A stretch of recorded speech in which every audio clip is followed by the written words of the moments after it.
السلام عليكم ورحمة الله تعالى وبركاته. بسم الله الرحمن الرحيم. الحمد لله رب العالمين والعاقبة للمتقين والصلاة والسلام على أشرف الأنبياء والمرسلين وعلى آله وأصحابه أجمعين. أما بعد، فأعوذ بالله من الشيطان الرجيم. بسم الله الرحمن الرحيم. وما أرسلناك إلا رحمة للعالمين. وقال سبحانه وتعالى: فبما رحمة من الله لنت لهم. صدق الله مولانا العلي العظيم. إن الله وملائكته يصلون على النبي يا أيها الذين آمنوا صلوا عليه وسلموا تسليما. صلى الله على النبي الأمي وآله صلى الله عليه وسلم. صلاة وسلاما عليك يا سيدي يا حبيبي يا رسول الله صلى الله تعالى عليه وسلم. Inshallah Azza wa Jal, today we will continue with the 177th covenant from this kitab, Lawaqihul Anwar Al-Qudsiya fi Bayan Al-Uhud Al-Muhammadiyya. This is probably going to be, inshallah will be, the final lecture on a series of lectures that we've based on this covenant to do with mercy. If you remember last week, we spoke about what Rasulullah sallallahu alaihi wasallam has said in relation to the rights of animals, showing mercy to animals. And then obviously what we understand from that, how it's very, very important for us to show mercy to ourselves, to other humans. If, for example, this woman, that the hadith that we're going to talk about, a woman is being punished because she had literally punished a cat. She had imprisoned a cat, not allowed the cat to feed for itself. She is being punished in the hellfire because of that. Then what do you think about the enormity of the sin of infringing on the rights of human beings and that of Muslims, or that of your Muslim brothers and sisters? So therefore, value the human life, respect and show reverence and show mercy to everyone and everything, inshallah, so that the mercy of Allah subhanahu wa ta'ala will come on you, inshallah. Let's continue. Bismillahir Rahmanir Rahim. وروى البخاري وغيره مرفوعا: دخلت امرأة النار في هرة ربطتها فلم تطعمها ولم تدعها تأكل من خشاش الأرض. This narration is in Sahih Al-Bukhari, that a woman was cast in hellfire in relation to, on account of a cat, rabatatha, which she tied in her home. فَلَمْ تُطِعِمْهَا, she did not feed the cat. وَلَمْ تَدَعْهَا تَأْكُلُ مِنْ خَشَاشِ الْأَرْضِ, and she did not leave the cat to feed for itself. She did not release the cat to eat from the insects, hasharat or khashash al-ard, from the insects, from the mice. Didn't allow the cat to feed for itself. This woman, एक औरत जिसने एक बिल्ली पर जुल्म किया, बिल्ली रखने का शौक होता है लोगों को, लेकिन उसके हुकूक अदा नहीं करते. एक औरत जिसने एक बिल्ली पर जुल्म किया, न तो खुद उसको खाना खिलाती थी और न उस बिल्ली को खुद बाहर जा कर के खाने देती थी, उसको जहन्नम की लपेट में अल्लाह ताला अजाब दे रहा है. उसको जहन्नम में इसलिए दाखिल किया गया क्योंकि वो एक बिल्ली पर जुल्म किया करती थी.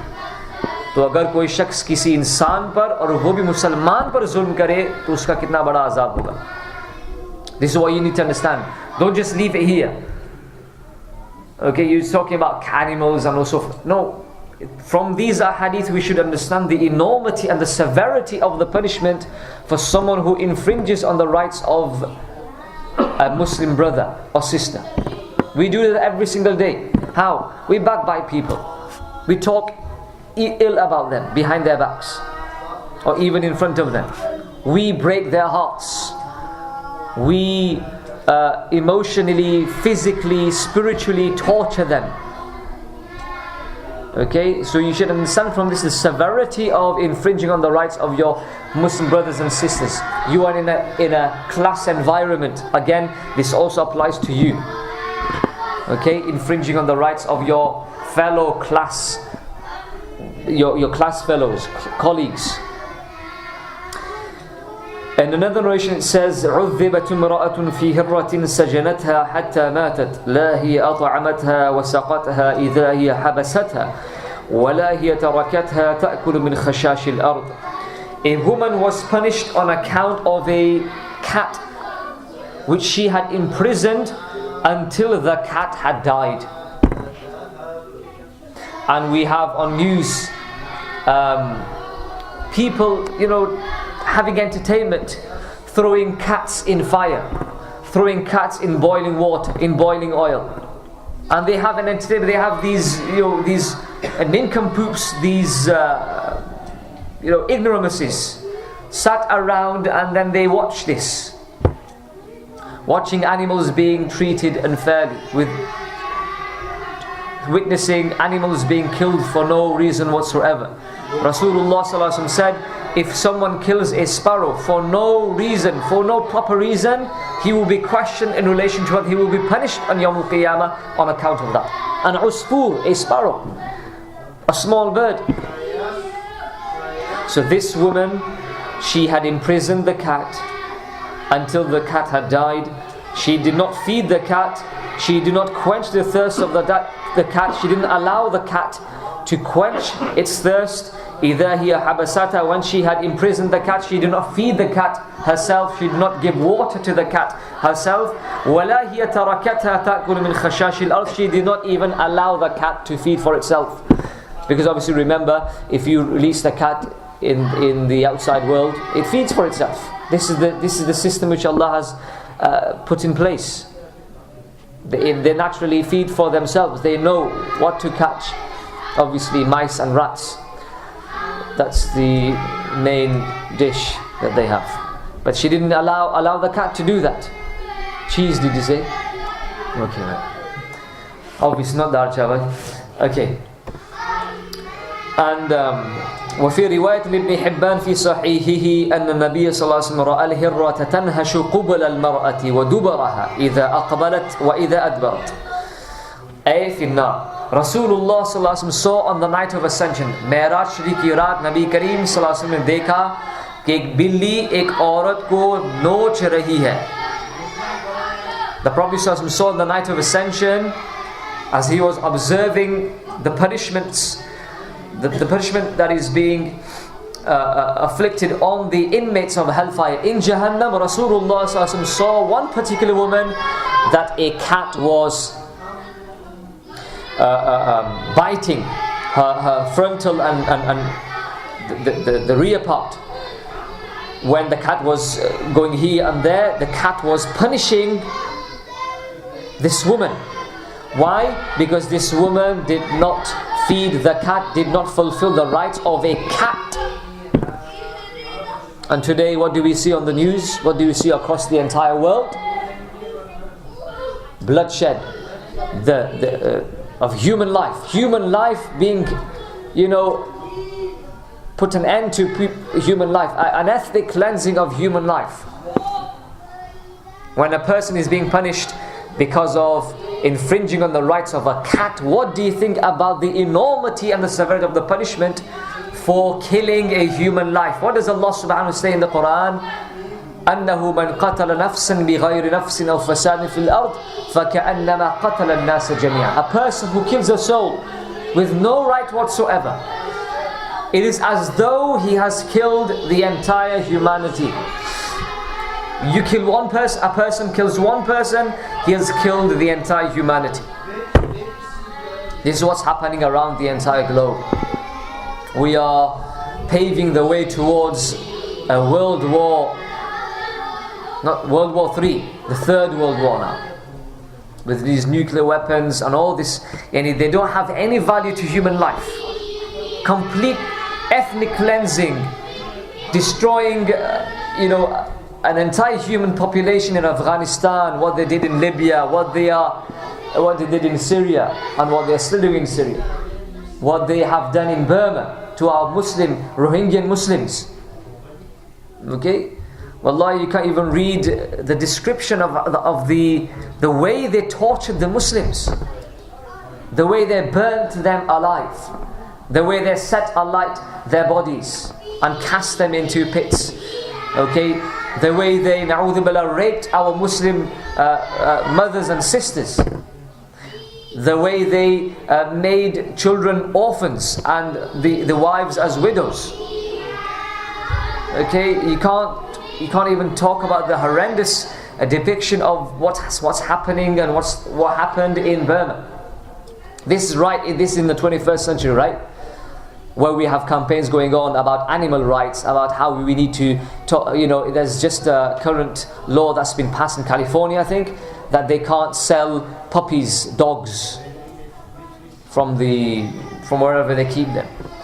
So much to do with animals, but so little about human life and so little about a Muslim life. A Muslim life has become devalued even less than the life of a cat or a dog. Okay, this is the world that we're living in,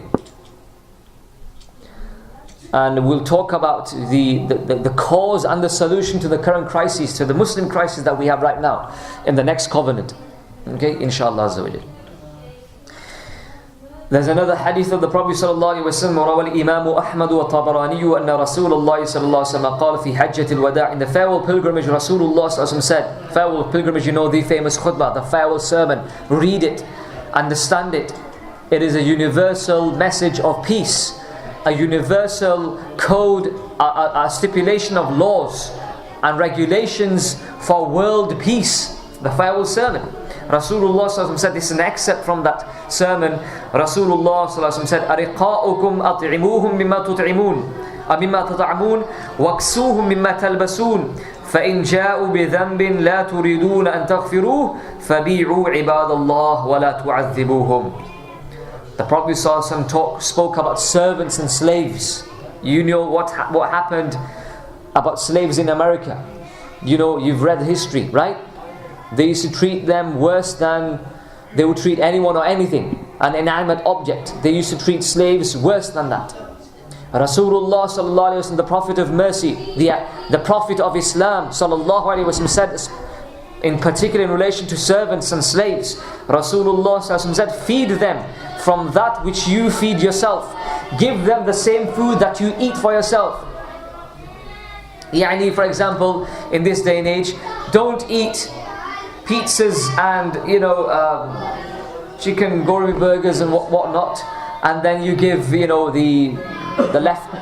leftover bits, the coarse bread and the stale bread to your servants and slaves, if you have slaves and servants in this day and age. That is, now give them the food that you eat. Allow them to wear that which you wear. You wear, what do you call them? What's the word? Sorry? Yeah, jubba, mashallah. Yes, mashallah, you wear a jubba. Branded clothing, branded items of clothing from the high street, and then you allow your servants and your slaves to wear ragged, tacky, torn and worn clothing that you just took from the recycle bin. No. Rasulullah sallallahu alaihi wasallam gave equal rights, the slave and the master. Subhanallah. The Sahaba, they internalized this. The Sahaba, they used to sit with their slaves and servants to eat. Sayyidina Umar ibn al-Khattab radiallahu ta'ala had a slave, had a Maulana. And what happened when they conquered Jerusalem, Baytul Maqdis? Sayyidina Umar, Amirul Mu'mineen, the master of all the believers and the leader of the believers, and in particular the master of that slave, the slave was riding on the mount, and Umar ibn Khattab was holding the reins of that animal, and he was walking. This is what Rasulullah taught them, equality. And today we have so-called leaders, Muslim governors and leaders, and they are in their luxurious hotels and rooms, hotel-like houses, whilst their citizens are, they don't have enough to buy a warm meal, a hot meal for the day. Okay, they are begging from people, living in the worst of all states, living in an impoverished state. Allahu Akbar.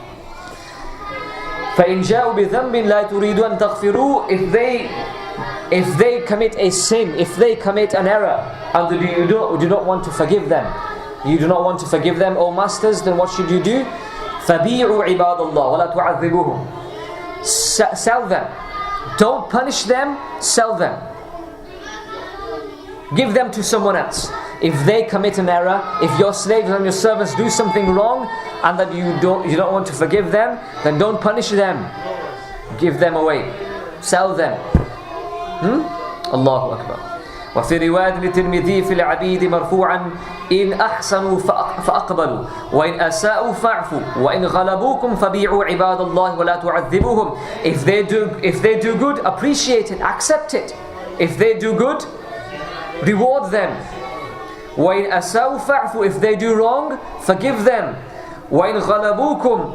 But if they come out of your control, if they no longer are in your control, فَبِيعُوا عِبَادَ اللَّهِ. Then sell them off. You know, and obviously slaves, they used to buy and sell them. Then sell them to someone else. But do not punish them, do not torture them. Strict rules that the Rasulullah ﷺ gave concerning slaves, servants. وفي رواية للترمذي والأصبهاني مرفوعا العبد أخوك فأحسن إليه وإن رأيته مظلوما فأعنه. Servants are your brothers. Servants are your brothers. Be kind to them. Have a good conduct with them. Treat them well. If you see your slave being wronged, then help your servant, help your slave. Don't look at them with the eye of inferiority. Don't look at them with contempt. They are your brothers. Help them. Subhanallah. وروى ابن حبان في صحيحه مرفوعا للمملوك طعامه وشرابه وكسوته ولا يكلف إلا ما يطيق.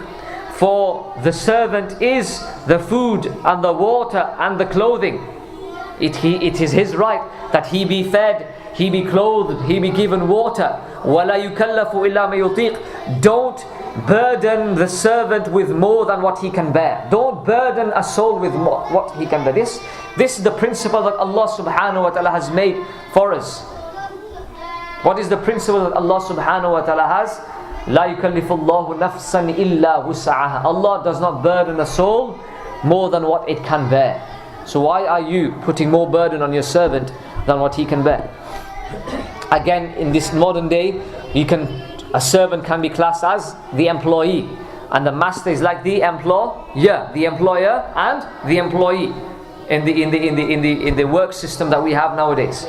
So all of these rules apply. And then the Prophet ﷺ said, فَإِنْ كَلَّفْتُمُوهُمْ فَأَعِينُوهُمْ. If you put burden on them, فَأَعِينُوهُمْ. Help them, support them. وَلَا تُعَذِّبُوا عِبَادَ اللَّهِ خَلْقًا أَمْثَالُكُمْ. O servants of Allah, don't punish a creation who are similar to you. They are human beings, you are human beings. Treat them well. وروى أبو داود وغيره عن علي كرم الله وجهه ورضي عنه قال كان آخر كلام النبي صلى الله عليه وسلم الصلاة اتقوا الله فيما ملكت أيمانكم.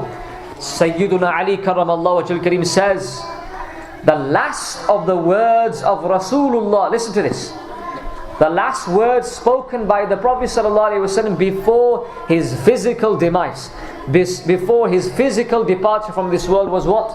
As-salah, as-salah, namaz, namaz, prayer. Shame on us. Shame on us Muslims that Salatul Fajr you can pray until what time? 7, half 7? Yeah? You have ample hours of sleep, 8, 9 hours of sleep, but still you miss Salatul Fajr. Shame on us.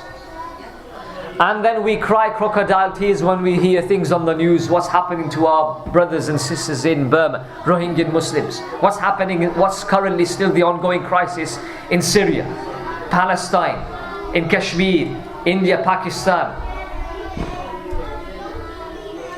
The change starts from us. जब हम नमाज फजर नहीं पढ़ सकते, 8-9 घंटे की नींद के बाद भी हम अगर फजर की नमाज नहीं पढ़ सकते, तो हमारे हाल पर अफसोस, हमें डूबकर मर जाना चाहिए. 100,000 अफसोस हमारे ऊपर, हमारे हाल पर. Wallahi, this is not a joke. And if you can't pray Salatul Fajr now in the winter months, when Salatul Fajr you can pray until 7:30, that the time is prolonged, then how on earth are you going to pray Salatul Fajr in the summertime? 7:45. Yes, 7:45 you had your sahib saying. You can pray until 7:45.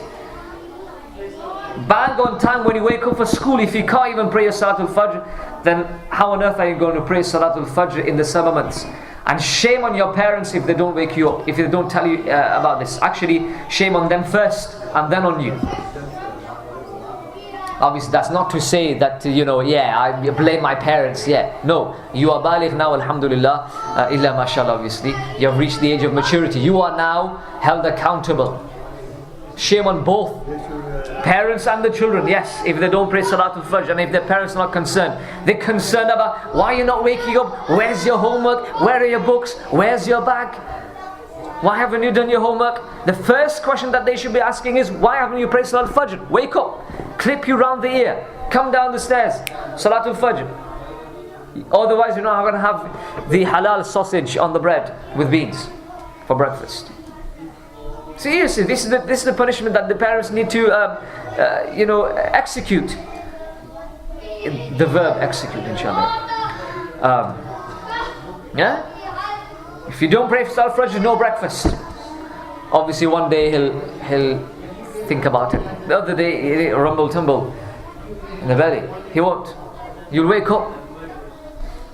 You shouldn't be told about praying namaz. You're old enough. The Rasulullah said at the age of 7, children right in front of me, students your age 13, 14, right? 16, twice that age. At the age of 7, Rasulullah said, teach your children about prayer, about namaz. At the age of 10, be a bit more strict. You've gone way past that age. MashaAllah, alhamdulillah, I'm looking at you, but I'm just addressing the people of your age. MashaAllah, I see people, they come regularly for salah. Anyhow, as-salah, as-salah. Last words of Rasulullah sallallahu alaihi wasallam. He's emphasized about namaz. And ittaqullaha fima malakat aymanukum, fear Allah subhanahu wa ta'ala in relation to those people whom you possess, those people who are under your possession, those people who are under your guardian, who you are responsible for, i.e. your slaves, your children, your students, the mothers and fathers responsible for their children, the teacher is responsible for the students, the shaykh is responsible for the disciples, the leader, the king is responsible for the subjects. Everyone, kullukum ra'in wa mas'ulun 'an ra'iyatihi. Everyone is responsible. Tomorrow on Yawm al-Qiyamah, you will be asked with regards to your responsibility. How did you fulfill it, your responsibility? وفي رواية لابن ماجه أنه قال الصلاة وما ملكت أيمانكم فما يزال يقولها حتى ما يفيض بها لسانه. Rasulullah said, namaz and those whom you possess. Namaz and those whom you possess. The Prophet continuously repeated these words until he was no longer able to speak. Rasulullah continuously said, as-salat wa ma malakat aymanukum, as-salat wa ma malakat aymanukum, as-salat wa ma malakat aymanukum. Emphasizing about namaz, emphasizing about nurturing and caring and looking after those people who are under your care. وروى الطبراني مرفوعا أن النبي صلى الله عليه وسلم قال الله فيما ملكت أيمانكم. Fear Allah in regards to those people who are under your care. As a father, as parents, our children. As teachers, our students. As a sheikh, the disciple. As a king or a governor, the subjects. As a prime minister or a president, those who are your citizens.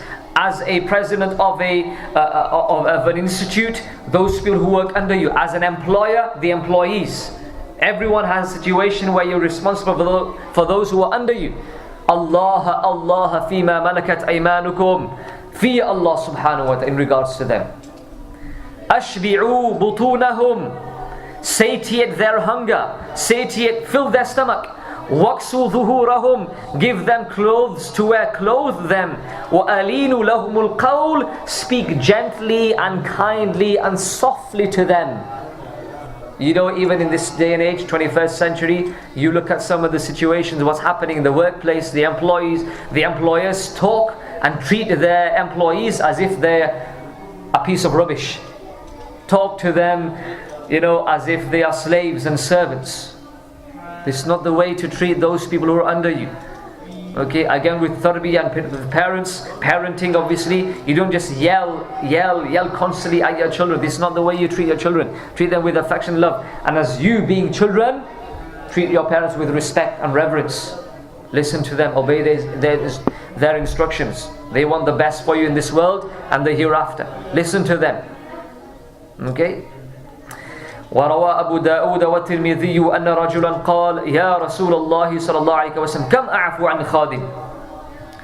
एक शख्स आया नबी करीम सल्लल्लाहु अलैहि वसल्लम की बारगाह में और पूछा या रसूलुल्लाह सल्लल्लाहु अलैहि वसल्लम मेरा खादिम है, मेरा एक खादिम है, मेरा गुलाम है, अगर वो कुछ गलती कर दे तो मैं कितनी दफ़ा दिन में कितनी दफ़ा उसको माफ़ करता रहूँ.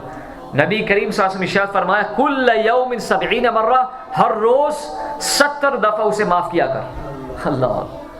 और आज तो एक छोटी सी गलती होगी उस पर पूरी जिंदगी पकड़ करते हैं. Allah. Rasulullah sallallahu alaihi wasallam, a man came to the Prophet sallallahu alaihi wasallam, said, I have a servant, I have a slave.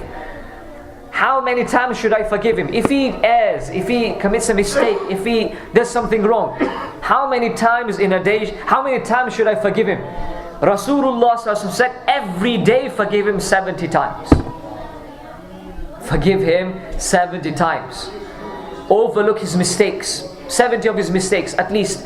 If you take this 70 to mean a lot, because in the Arabic language usually 7 or 70 is used for abundance. So forgive him abundantly every single day. So this is the rights that the Rasulullah is mentioning in relation to the servants. Before that, the Rasulullah mentioned the rights of animals. From this conclusion is what? The conclusion is what? I'm going to come to the conclusion. What was the topic about? You tell me, what was the topic about? Showing mercy. Become an embodiment of mercy. And the very initial hadith that we read, in the introductory hadith, the Prophet ﷺ said, Ar-Rahimuna yarhamuhumur Rahman, irhamu man fil ard, yarhamukum man fis sama. Ar-Rahimun, those who show mercy, the most merciful will show mercy to them. Show mercy to those who are on earth. Allah subhanahu wa ta'ala, whose power is manifest in the heavens, He will show mercy to you. It works both ways. If you want the mercy of Allah, show mercy to yourself. Yes? Show mercy to your neighbors. Show mercy to any pets that you have. Inshallah. Show mercy to everyone and everything. We even mentioned to you that incident of Shaykh Ali Al-Khawas rahmatullah alayh, how he even showed mercy to inanimate objects. He once took a glass of water. And he drank from it and he put it with force. And the glass exclaimed, ouch! You know, out of pain. Ouch! Oh, what do you say? Ooh! It exclaimed, it made that noise. An inanimate object, a glass, made that noise. Since that day, he says, I treat every inanimate object with respect, with reverence, with mercy. What do? We come home, tired from school. We slam the doors. Boom, the entire house is shaking. You're lucky that we've got double glazing. Otherwise there will be cracks in the windows and the walls as well. We slam the doors of our cars. Windows. Boom, close them. Yeah, we don't do that. Show mercy to everything. We come back from school and we throw our bags. It becomes like a tip at the end of the day. We shouldn't be doing that. Show mercy to everything. Everything has a right. When you take off your jubbah, fold it neatly, nicely, put it away properly. Not just cast it away, expecting your mom to pick it up the following day, and then the following day you say, Mom, where's my jubbah? Where's my trousers? Where's my books? Where are my books? Where's my pens? Where's my stationery? Because you've thrown it everywhere. Isn't this true, Adisa? They all do like that. They all do like that. This is mercy should be manifest to everything and everyone. Even a pen. You know how much respect the ulama had and still have for a pen? They say that this is a pen, you write knowledge with it. That's why even before they go to the toilet, they used to take it out, put it on the side. I don't want to take the pen to the toilet. What do? We throw pens across the classroom. I've seen it with people throwing rubber. Here, catch it. And you're lucky enough not to throw a compass. Allahu Akbar. Playing darts. Yeah? So show mercy to yourself, show mercy to things around you, to people around you, show mercy to the entire creation of Allah subhanahu wa ta'ala, so that in turn Allah will show mercy to you. You change, everything else will change, inshallah. You will see it. You change yourself, everything around you will change, inshallah. May Allah subhanahu wa ta'ala allow us to follow what has been mentioned in this covenant. May Allah subhanahu wa ta'ala allow us to be bearers, carriers and embodiments of mercy. May Allah subhanahu wa ta'ala shower mercy upon us through the mercy of Rasulullah sallallahu alaihi wasallam. May Allah subhanahu wa ta'ala alleviate the calamities and the problems and the afflictions upon our Muslim brothers in Burma, in Syria, in Afghanistan, in Pakistan, in Kashmir, in India, in Yemen and elsewhere around the entire globe. Allah subhanahu wa ta'ala allow peace to prevail around the entire globe. Ameen ya Rabbil Alameen. Jazallahu anna Sayyidina wa Maulana Muhammadin sallallahu alayhi wa alihi wa sahbihi wa baraka wa sallam ma huwa ahlu. Allahumma rabbana atina fid dunya hasanatan wa fil akhirati hasanatan wa qina adhaban nar. Allahumma rabbana afrigh alayna sabran wa tawaffana muslimin. Allahumma rabbana afrigh alayna sabran wa thabbit qadamana wansurna 'ala al-qawmil kafirin. Allahumma rabbana هب لنا من أزواجنا وذرياتنا قرة أعين واجعلنا للمتقين إماما. اللهم رب اجعلني مقيم الصلاة ومن ذريتي ربنا وتقبل دعاء. ربنا اغفر لي ولوالدي وللمؤمنين يوم يقوم الحساب. اللهم اغفر لأمة سيدنا محمد صلى الله عليه وآله وسلم مغفرة عامة. اللهم ارحم على أمة سيدنا محمد رحمة عامة. اللهم فرج عن أمة سيدنا محمد. اللهم تجاوز عن أمة سيدنا محمد. اللهم أصلح أحوال أمة سيدنا محمد. اللهم اجعلنا من أمة حبيبك المصطفى سيدنا محمد صلى الله عليه وسلم. ربنا تقبل منا إنك أنت السميع العليم وتب علينا يا مولانا إنك أنت التواب الرحيم. إن الله وملائكته يصلون على النبي يا أيها الذين آمنوا صلوا عليه وسلموا تسليما. جزا الله عنا سيدنا مولانا محمد صلى الله عليه وآله وسلم ما هو أهله. سبحان ربك رب العزة عما يصفون وسلام على المرسلين والحمد لله رب العالمين.